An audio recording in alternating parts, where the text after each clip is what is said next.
आज Doubtnut app download करें। Doubtnut पर अपने सभी गणित, रसायन विज्ञान, भौतिक विज्ञान और जीव विज्ञान के डाउट्स का करो सफाया। बस प्रश्न की फोटो खींचो, एक ही प्रश्न को क्रॉप करो और तुरंत वीडियो सोल्यूशन पाओ। अभी डाउनलोड करें। हेलो दोस्तों, हमारा सवाल क्या दिया गया है कि 220 वोल्ट और 50 हर्ट्ज एसी मुक्त तार से जोड़ने पर 30 वोल्ट 10 वाट के बल्ब को चलाने के लिए संधारित्र की धारिता निकालें। ठीक है, तो यहाँ पर हमको क्या दिया गया है कि 30 वोल्ट व 10 वाट के बल्ब को हमको जलाना है, तो कितनी धारिता का हमें संधारित्र लगाना पड़ेगा। ठीक है, तो यहाँ पर हम लोग लिख लेते हैं कि जो हमको वोल्टेज दिया गया है, ठीक है, वो कितना दिया गया है, 30 वोल्ट दिया गया है। ठीक है, यानी कि बल्ब के सिरों के बीच 30 वोल्ट का विभवांतर होगा। ठीक है, और कह रहा है कि जो शक्ति है वो कितनी है, वो 10 वाट है। ठीक है, तो हम लोग निकाल लेते हैं कि उससे धारा कितनी प्रवाहित होगी। तो धारा I बराबर क्या हो जाएगा, ये हो जाएगा P बटे V। ठीक है, तो यहाँ से P का मान क्या है, 10 है। ठीक है, और वोल्टेज कितना है, 30 है। ठीक है, तो ये वोल्ट में है और ये किस में है, वाट में।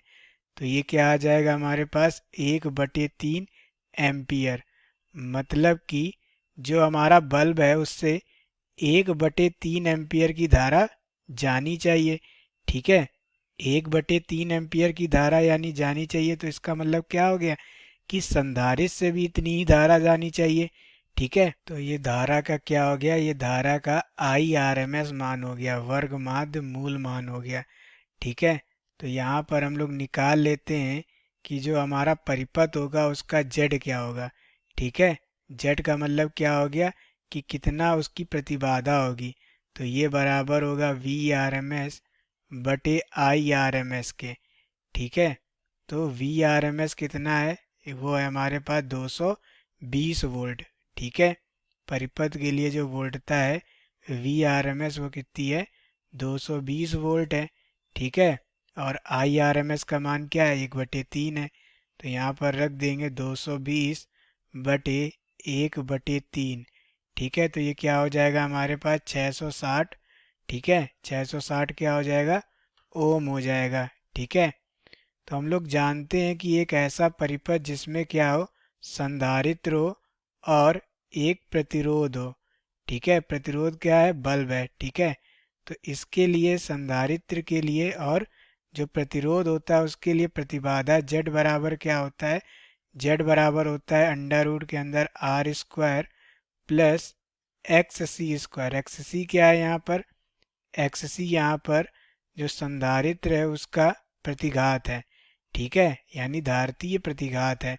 तो यहाँ पर पहले हमें R निकालना पड़ेगा कि जेड का प्रतिरोध क्या होगा। ठीक है, तो यहाँ से हम लोग जानते हैं कि P बराबर क्या होता है, V² बटे R होता है। ठीक है, तो हमें P का मान पता है कितना है।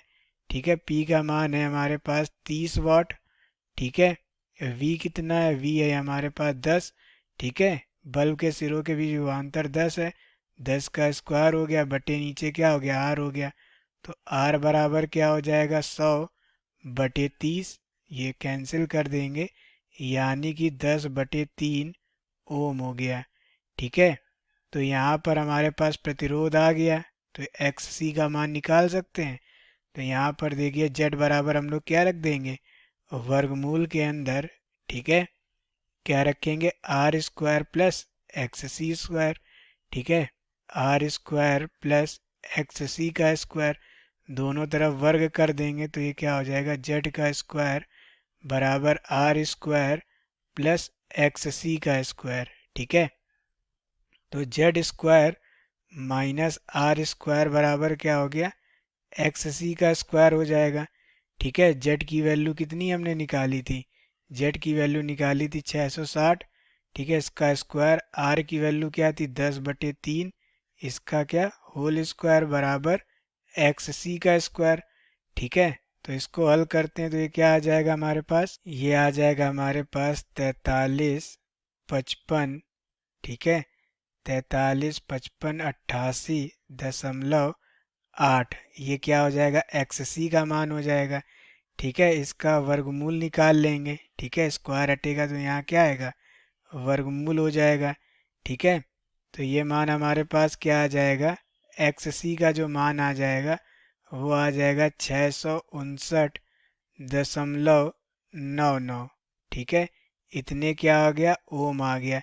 लेकिन हमसे पूछा क्या गया था, हमसे पूछा गया था कि धारिता क्या होगी, यानी कि सी का मान पूछा था। तो एक्स सी बराबर क्या होता है, 1/ओमेगा सी होता है। ठीक है, 1/ओमेगा सी। तो यहाँ पर ये वैल्यू कितनी आई है, 659.99। ठीक है, तो सी बराबर क्या हो जाएगा, 1/ओमेगा इंटू 659.99। ओमेगा का मान हमें पता नहीं है, तो ओमेगा बराबर क्या होता है, 2πf होता है।